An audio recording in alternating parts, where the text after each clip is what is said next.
And we are live. How about those Tigers? As always, guys, give me the first couple of minutes of this video. I'm live right now on Facebook and on YouTube. I'm going to recap round 8. But just make sure you can hear me. Please let me know if I'm coming through loud and clear with the sound and the video. And in the first couple of minutes, comment what your standout moment of the round was. What was the key moment to you, your favorite moment of the round? Some highs and some lows in that round, that's for sure. Just give me a couple minutes to, 60 seconds to share this into the group and get this all set up, and then we'll tackle round 8. Lego Tigers.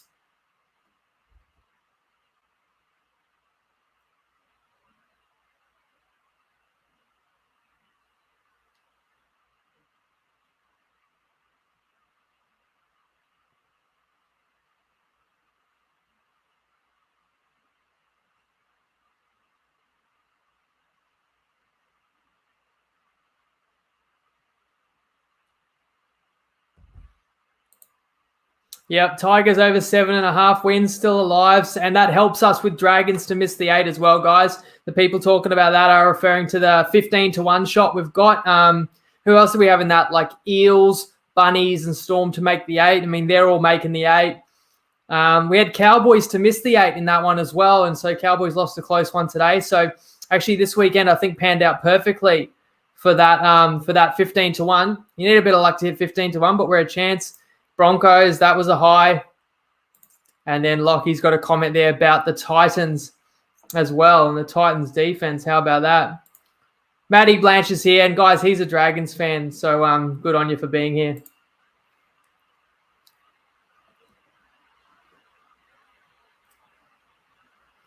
Welcome to the Tripod, where we break down every game every week from a punting perspective, and this is the round 8 live recap. I'm Jacob Wynn. Another successful round for us punters. We went 4-2. That is 8 out of 8 rounds. Every single round, no worse than 60% on the best bets. It's unheard of kind of stuff. And I want to just keep saying that, not to give myself a pat on the back, but to just warn you, I can't keep this up. I cannot give you guys 3 plays and win 2, 6 plays and win 4 every single week. I just can't do it. So please don't put boatloads on the tips, just assuming you're going to come out ahead. But if you had in any given week, of course, you are ahead. And I think as we move to the second graphic, 23-12 for the season, 66%. And if you'd had 100 stake on every best bet and mixed matchup, which got up as well this weekend, you're up over $1,000 now, $1,143. We didn't win a multi. There's a sad story in that. If Dan wants to share it, he helps me create the Podfather. Dan, I was just thinking, we did have the multi with the Sharks first half and Broncos. Actually, it still had an AFL leg that is currently in play. So, hey, that's the way it goes. Anyway, guys, we did have a multi ready to give out, and then the line dropped on one of the plays, so we had to change the pick, and we changed it to a pick that ended up losing. And that is the story of this round as well from my perspective. I tipped from 4 games. I got 2 right, and I got 2 pretty much wrong, but we still came out 4-2 because of the selections of the plays. Getting a first half play on a game where a team got blown out second half, at least we won first half. Or having 2 plays on the Broncos game. And I'm going to talk about that one because that was absolutely ridiculous. But, last week I only had best bets on 1 game, and people said, that's good. Give us more selective. We want you to go 100% every week. And I said, that's not really how it works. And I'll be totally honest with you guys. If I was to just tip 1 or 2 of my strongest plays for round 8, I think it would have been Sharks and Knights, and we would be absolutely empty. But luckily, I felt Broncos were best bet worthy, and I thought the Tigers today were best bet worthy. We went 4-2. I'm really stoked about that, guys, and thanks for getting behind me. And just, guys, all I ask in return is help spread the word. This really is some crazy stuff. I know on the screen it says round 7 recap, but this is round 8. But you just don't get tips like this every week. To beat a competition like this, the NRL, that's so unpredictable, and to beat the bookies every week is pretty crazy. Let's just keep riding this wave as long as we can. And let's move into the games and the Thursday night game. And as I go through them, guys, let me know what your key takeaways from those games were as well. This was an interesting one. Raiders played the Rabbitohs in Canberra, and the Rabbitohs won 34-20. I stayed away. I said I had a lean to the Rabbitohs -5.5, but I was kind of glad not to be on that the way that it unfolded early. Well, first of all, George Williams, injured in the warm-up, had to withdraw. That was a huge loss for them. They had to play Elliott Whitehead in the halves, but the Raiders responded to conceding the opening try and had a lead, I think, of like 16-8, and Cam Murray did his ankle. So now you're at home, you're desperate, Raiders off 3 straight losses.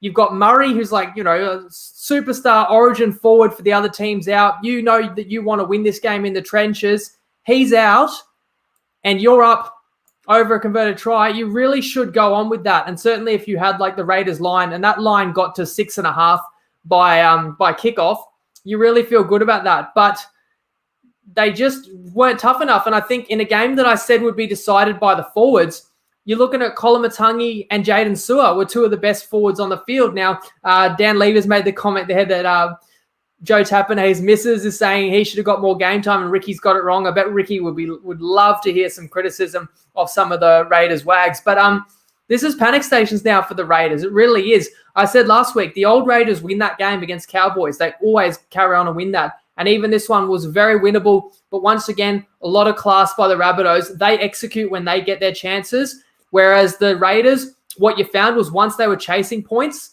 everything had to go through Jack Whiten. And when you've only got 1 point of attack, other teams can shut it down. As good as Whiten is, of course, they're still without CNK. As I mentioned, Williams was scratched in the warm-up and Hodgson is out as well. So when it comes down to just one player and you're chasing points, it's very hard. And they fell away. And in the end, the Rabbitohs, cover the line and actually got a late penalty, which could have swung margin betters, whether you had 1-12, you foiled by a late penalty, or if you had 13 plus, that saved the day for you. Now, I forgot to throw quickly to Tristan, our sponsor from Top Sport, and we won our mixed matchup this weekend, which I'll get to.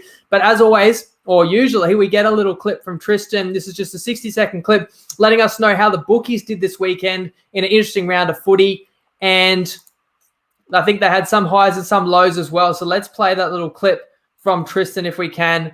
Market Watch, round 8. Hello, Tripod family. It's Tristan Merlihan here from Top Sport. Had an interesting round of football so far with 6 out of the 7 games completed, seeing the favourites emerge victorious. But the lines have been a bit hit and miss in terms of the favourites covering.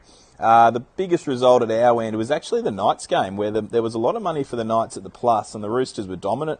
Unfortunately, we've obviously picked up some season-ending and career-ending injuries in that game, which has been a story of the Roosters season, which again is an unfortunate subplot to this round. The worst result from our point of view was the Parramatta Bulldogs game. The Eels just smashed at the minus. The line moved 2.5 points, and we laid them at every point. And the Eels looked like they were going to run away with the match in terms of the line comprehensively, but the Bulldogs gave punters a late scare. But fortunately for the punters, the try was disallowed late for the Bulldogs. The Eels just snuck over the line. Interesting weekend of footy. There was some good close games. A few high-scoring games as well. We'll see what next week entails. And we'll talk to you during the week. Thanks, guys. And so just to wrap that Rabbitohs game, there's some more fallout. I mentioned Murray's ankle injury sounds quite serious. Campbell Graham, who's been outstanding for him in the centres, he's got an injury. And then I don't know if it was picked up in the game. We didn't hear anything on the telecast, but it's come out that Adam Reynolds has got a serious thumb injury. Of course, Latrell is still suspended. So shout out to Matty O'Keefe in the Tripod group. He posted get on the Storm -1.5 against the Rabbitohs because now they're down serious key players. And I think that game might be Thursday or Friday. It's one of the earlier games next round. So as good as the Rabbitohs have been and winning 7 in a row, they're going to be thin and they're going to play the defending premiers next week. So if you've got that -1.5, I don't give out early plays anymore because not necessarily everyone can get on them. But I would like to have that in my pocket. I know that when that game kicks off, the line will be significantly higher than 1.5. Let's move to Storm Sharks in Melbourne, where the Storm beat the Sharks 40-14. We had 2 best bets. The first was Sharks plus 8.5 in the first half, which cashed. The Sharks, in fact, led at halftime, would you believe? And the other best bet, which lost, was Sharks plus 17.5. Well, as you can see, they lost by 26. That was by virtue of 7 straight Storm tries in the second half. But I want to talk a little bit about the first half. First half, the Sharks, I thought, had a very genuine, legit try to Hiroti. or actually I think it was on the other wing, sorry, but disallowed for a forward pass. The Storm scored only one try in the first half, which was an intercept and then taken 90 metres the other way by Addo Carr. So I felt that the Sharkies, while they were up at halftime, should have had a bigger lead and deserved a bigger lead. Still, you feel great. When you've got plus 17 and a half and you are leading at halftime with an underdog, you obviously love being on that.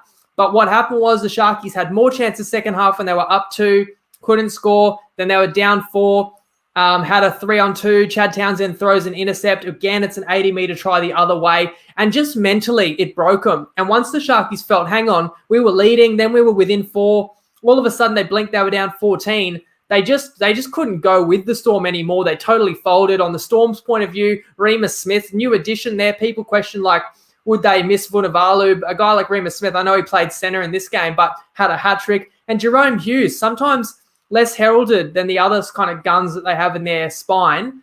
He was outstanding. And, of course, Harry Grant, his first start for 2020.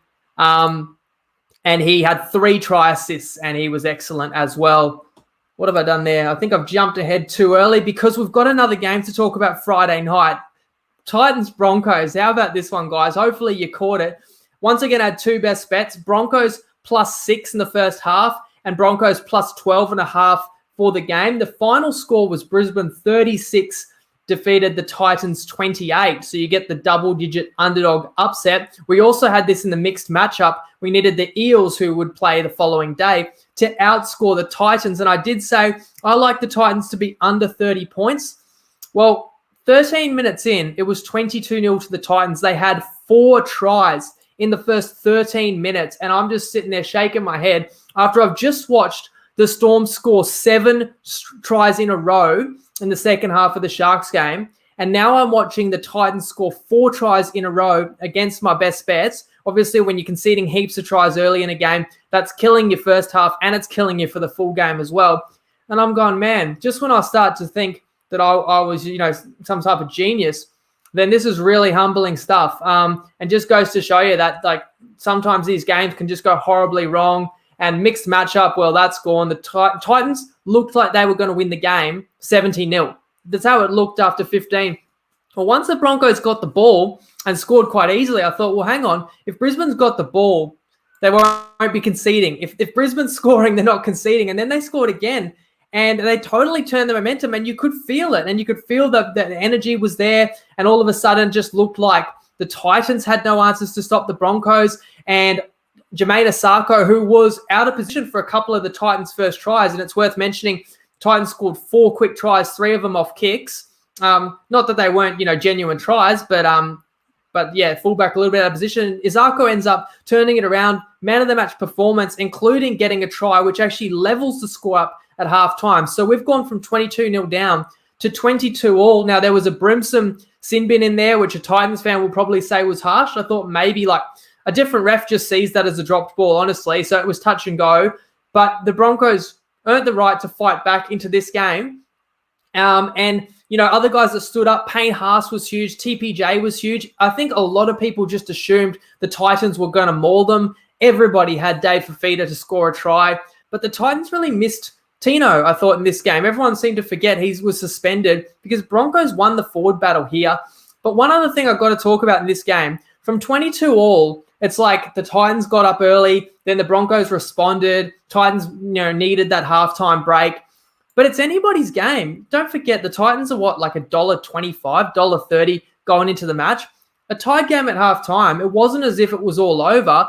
And I really feel a massive moment in this game was soon after halftime, the Titans had a set that got them down to the Broncos goal line, got a 7-tackle set. So on 0 tackle, Ash Taylor throws a triple cutout pass to his winger, all or nothing play. You just don't throw that on 0 tackle unless it's a certainty. It was far from a certainty. It was picked off by Corey Oates, who took it the distance. And that was huge. And I really feel like that was a match-winning play right there. And I'll take it all the way back to what I've been saying about the Titans in 2021.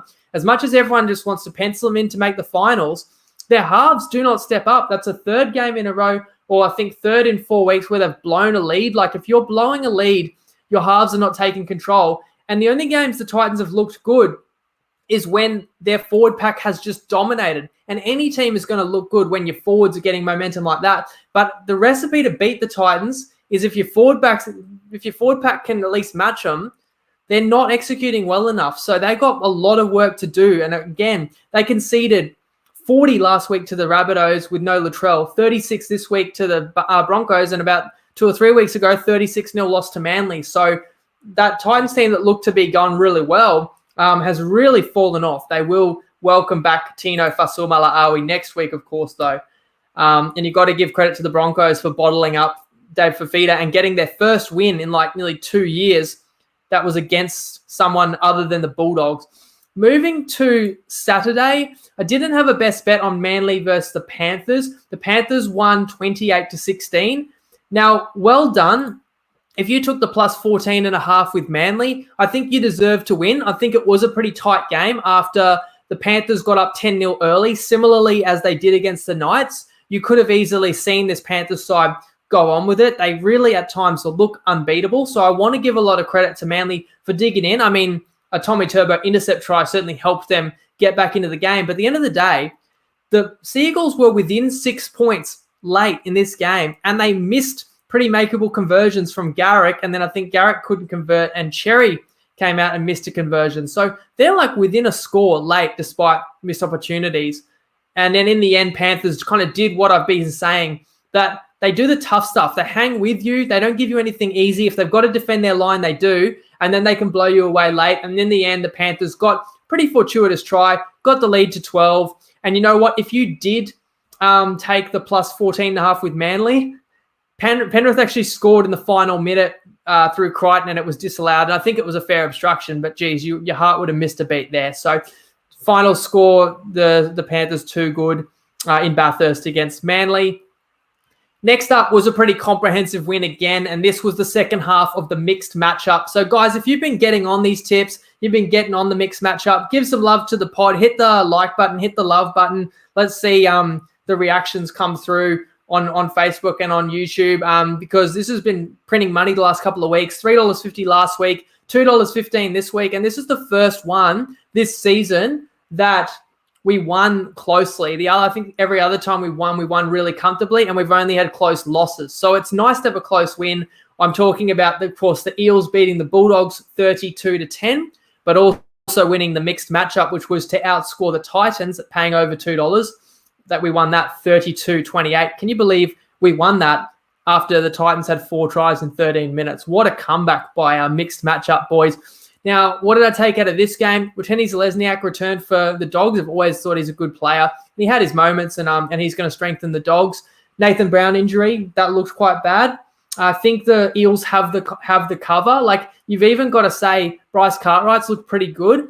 He's always been a guy with talent, and probably a good pickup for the Eels to get a guy like him, because he's kind of been cast aside and he's kind of been thrown on the trash heap now. So they got him at, bargain basement price. And again, they got a guy like Isaiah Papali'i, who's excellent every week. It's like they haven't broken the bank, but they actually have bolstered their depth.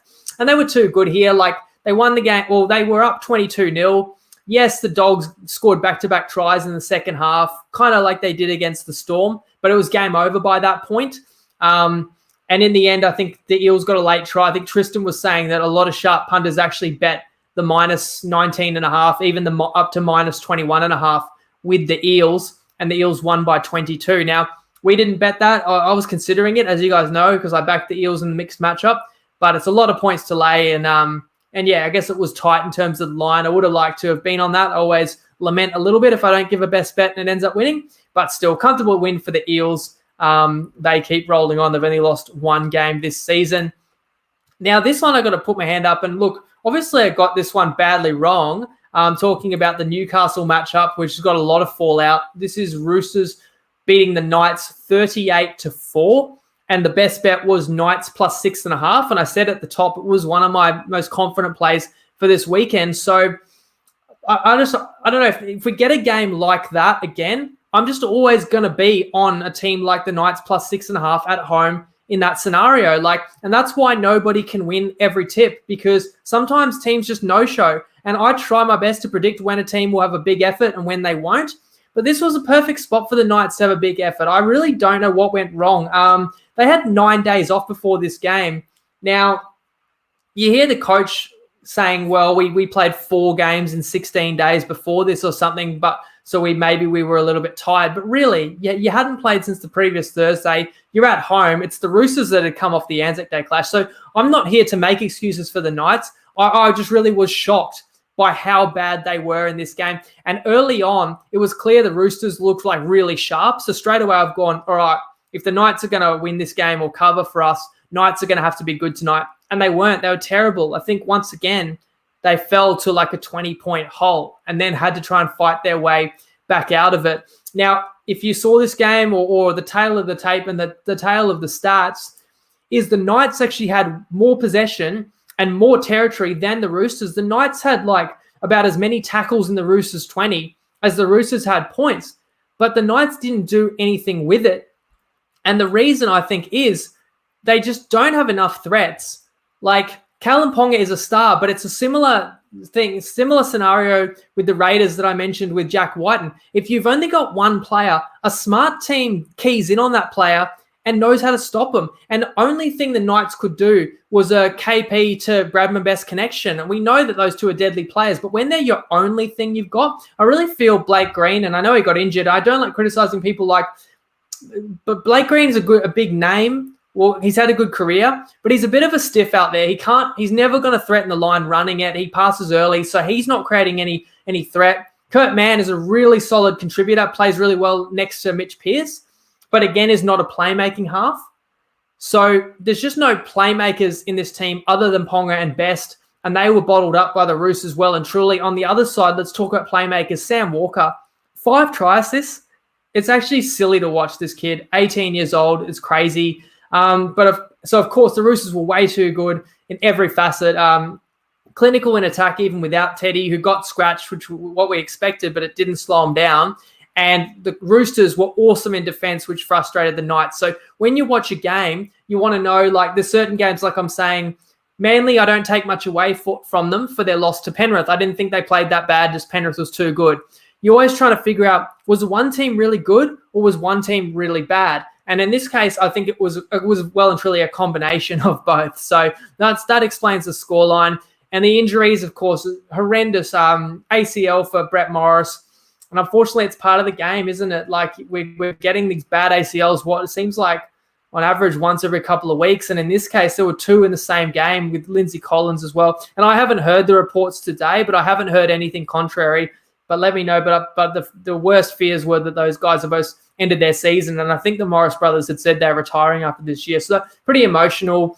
But that just goes to show nothing's kind of promised in this sport. And that's what makes the achievements of players like Brett Morris, who scored however many tries and played so many games, makes it so impressive, because it's such a brutal sport and things can happen like that at any moment. And, it's really sad to see, but he's a hero, and he, went out on his shield last night. The Roosters, again, they've been hit by injuries really badly the last 2 years after winning the previous 2 comps. So it's going to be very tough again. I kind of said when they lost Keary, I couldn't see them winning the comp, but as Brent mentions there, like, now that toll is really mounting. And you know what? When I was looking at the odds and best bets for round 8, I couldn't help but notice the Eels were $1.80 to beat the Roosters in round 9. And I thought, geez, I like the Eels this week and I don't like the Roosters this week. I think $1.80 for the Eels is going to be a great price.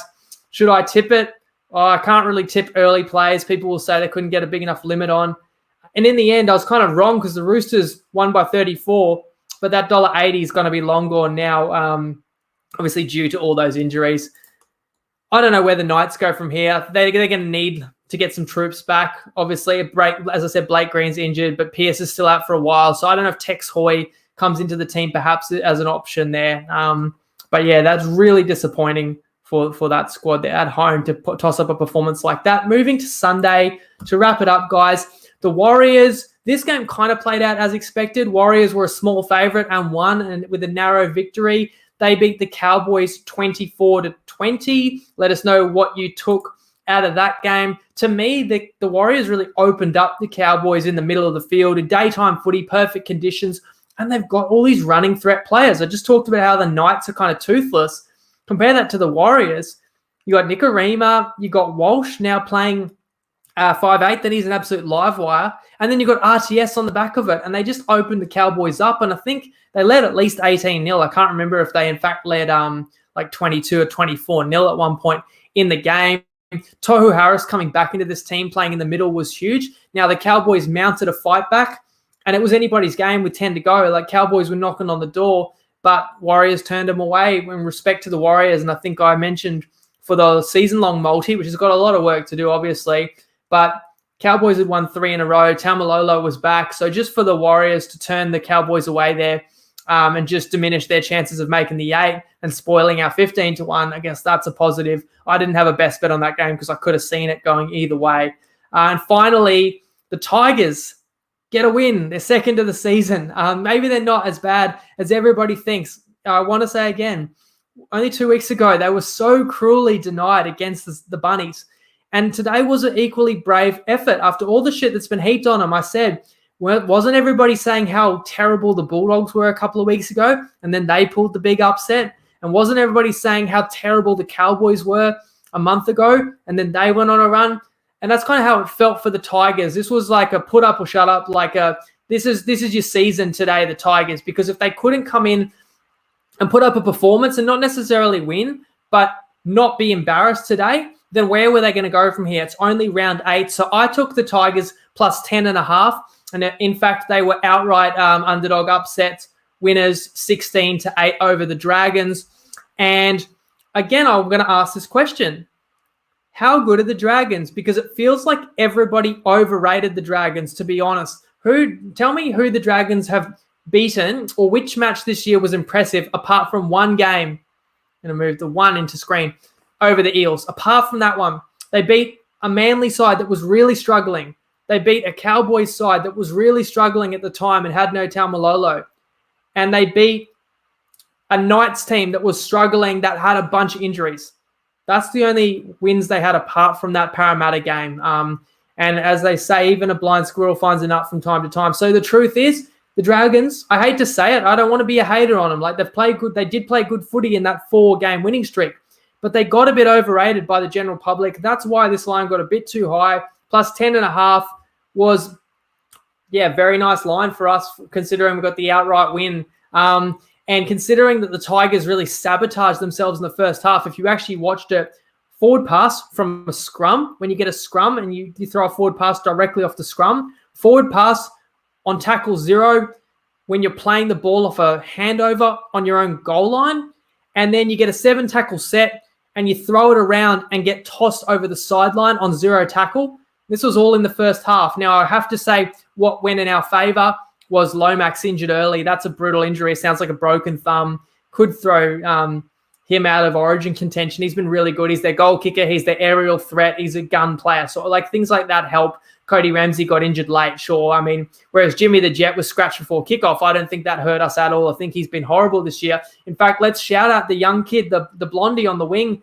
Zach Sini.